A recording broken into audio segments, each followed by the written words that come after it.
Hello students, welcome to Gyanjyoti coaching centre. Gyanjyoti coaching সেন্টারের পক্ষ থেকে তোমাদের সকলকে জানাই আরো একবার স্বাগত। তো স্টুডেন্টস, আজকে আমি যে বিষয় নিয়ে পুনরায় তোমাদের সামনে চলে এসেছি সেটি তোমাদের ফার্স্ট সেমিস্টার মেজর হিস্ট্রি অন্তর্গত একটি টপিক। তো আলোচনা শুরু করার পূর্বে বলে রাখি, তোমরা যারা এখনো আমাদের সাথে যুক্ত হওনি কিংবা যুক্ত হতে চাইছো তারা কিন্তু ওপরের এই দুটো নাম্বারের মধ্যে যে কোনো একটিতে যোগাযোগ করে আমাদের সাথে যুক্ত হতে পারো। তো আর দেরি না করে চলো আজকের আমরা আলোচনা শুরু করি। তো আজকের আলোচনার বিষয় হলো মধ্যপ্রস্তর যুগ বা মেসোলিথিক এজ সম্পর্কে।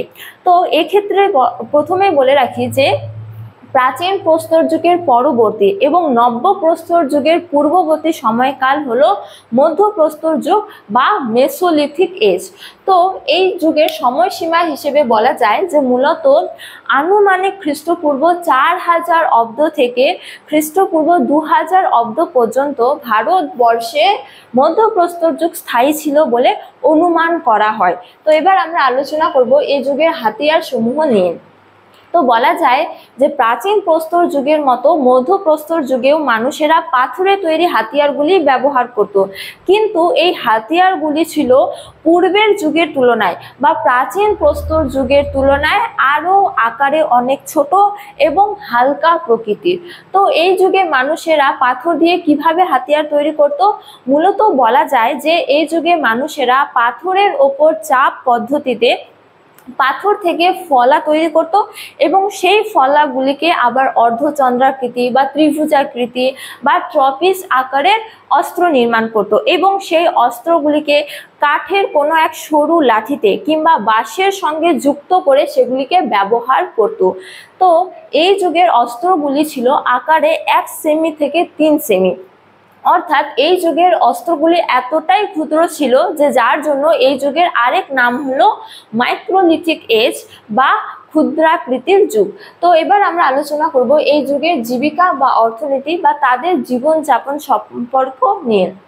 তো প্রথমে বলে রাখি যে এই যুগের মানুষেরা কৃষিকাজ করতে জানতো কিনা এ নিয়ে সঠিকভাবে কিছু বলা যায় না, কিন্তু তা সত্ত্বেও বলা যায় যে এই যুগের জাতা বা হামনদিস্তা কিন্তু আবিষ্কৃত হয়েছে। তো বলা যায় যে এই যুগের মানুষেরা পশুকে পোষ মানাতে শিখেছিল এবং তারা প্রথম পশু হিসেবে কুকুরকে পোষ মেনেছিল। এছাড়া তারা পরবর্তীকালে একে একে গৃহপালিত পশু হিসেবে গরু, বাছুর, তারপরে ছাগল, মহিষ এবং কি ভেড়াকেও কিন্তু পোষ মেনেছিল। এবং এই যুগের মানুষের জীবনযাপনের আর এক অন্যতম বৈশিষ্ট্যের ক্ষেত্রে বলা যায় যে এই যুগের মানুষেরা মৃতদেহকে কবর দিত এবং এই কবরগুলি ছিল ডিম্বাকৃতির। এছাড়া তারা মৃতদেহকে কবর দেওয়ার পূর্বে কিন্তু ধূসর বা কালো বালি ছিটাতো এবং তারা যখন মৃতদেহকে কবর দিত তার সঙ্গে কিন্তু সেই মৃত মানুষের ব্যবহৃত জিনিসপত্র কিংবা হাড়ের তৈরি গহনা কিংবা তার হলো যে পোষা যে পশু সেগুলিকেও কিন্তু তারা কবর দিত। তো এই যুগের অর্থনীতির ক্ষেত্রে বলা যায় যে এই যুগের মানুষের অর্থনীতি মূলত পশু শিকার থেকে পশুকে পোষ মানানো পর্যন্তই পৌঁছেছিল। তো এবার আমরা আলোচনা করব এই যুগের শিল্প নিয়ে। তো বলা যায় যে মধ্যপ্রস্তর যুগের মানুষেরা শিল্প ক্ষেত্রে এক দক্ষতার পরিচয় দিয়েছিল। তো এই যুগের মানুষেরা তাদের দৈনন্দিন জীবনের একঘেয়েমিতা দূর করার জন্য বা আমোদ প্রমোদের জন্য বলা যায় যে তারা যে গুহাগুলিতে বাস করত সেই গুহাগুলির দেওয়ালে কিন্তু চিত্র অঙ্কন করত এবং তারা কিরকম ধরনের চিত্র অঙ্কন করতো? তারা মূলত তাদের দৈনন্দিন জীবনের যে সমস্ত কার্যকলাপ, যেমন পশুকে শিকার করা, তো এই সমস্ত চিত্রগুলি কিন্তু অঙ্কন করত। তো তারা এই যে চিত্রগুলি অঙ্কন করতো এই চিত্রগুলিতে কি ধরনের রং ব্যবহার করত? তারা মূলত কালো, তারপরে লাল এবং সবুজ ও হলুদ রঙের ব্যবহার করত। তো মধ্যপ্রস্তর যুগের মানুষের আবিষ্কৃত গুহা চিত্রের এক অন্যতম নিদর্শন হলো ভীমবেটকার গুহা চিত্রগুলি। তো এবার আমরা আলোচনা করব এই যুগের প্রত্নকেন্দ্র নিয়ে, অর্থাৎ কোন কোন অঞ্চল থেকে এই যুগের আমরা নিদর্শন আবিষ্কৃত করেছি বা আবিষ্কৃত হয়েছে। তো এই ক্ষেত্রে বলা যায় মূলত ভারতবর্ষের মধ্য ভারত, তারপরে ছোট নাগপুর, কৃষ্ণা নদীর দক্ষিণ দিকে এই যুগের হচ্ছে যে বহু নিদর্শন আবিষ্কৃত হয়েছে।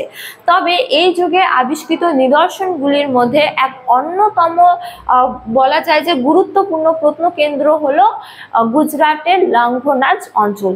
তো এবার বলে রাখি যে তাদের যে বিভিন্ন জনবসতি অঞ্চলগুলি ছিল, যেমন ভীমবেটকা কিংবা সুরেগাঁও, কালেগাঁও, তারপরে মুঙ্গের, ভাগলপুর, গোদাবরী অঞ্চল, এই যে তাদের জনবসতি, এই যে জনবসতি থেকে বহু নিদর্শন আবিষ্কৃত হয়েছে, এই নিদর্শনগুলি থেকে আবার তাদের সংস্কৃতি সম্পর্কেও জানা যায়। তো পরিশেষে বলা যায় যে মধ্যপ্রস্তর যুগের মানুষেরা অর্থনীতি, তারপরে শিল্পকলা এবং প্রযুক্তি কিংবা বিশেষ করে গুহা চিত্রে এক হচ্ছে যে এক গভীর ছাপ রেখে গেছেন। তো বলা যায় যে এই যুগের অগ্রগতির ওপর দাঁড়িয়ে মানুষ নব্যপ্রস্তর যুগের কিংবা ধাতুর যুগের উন্নতি ঘটাতে সক্ষম হয়েছিল। তো স্টুডেন্টস, এই ছিল আজকের আমার আলোচনার বিষয়। তোমাদের ভালো লাগলে অবশ্যই বন্ধুদের সঙ্গে শেয়ার করো এবং লাইক করো, এবং আমাকে অবশ্যই কমেন্ট করে জানিও তোমাদের ভিডিওটি কেমন লেগেছে। তোমাদের সাথে দেখা হবে অন্য এক পরবর্তী ভিডিওতে অন্য এক টপিক নিয়ে। ততক্ষণ ভালো থাকো, সুস্থ থাকো। Thank you.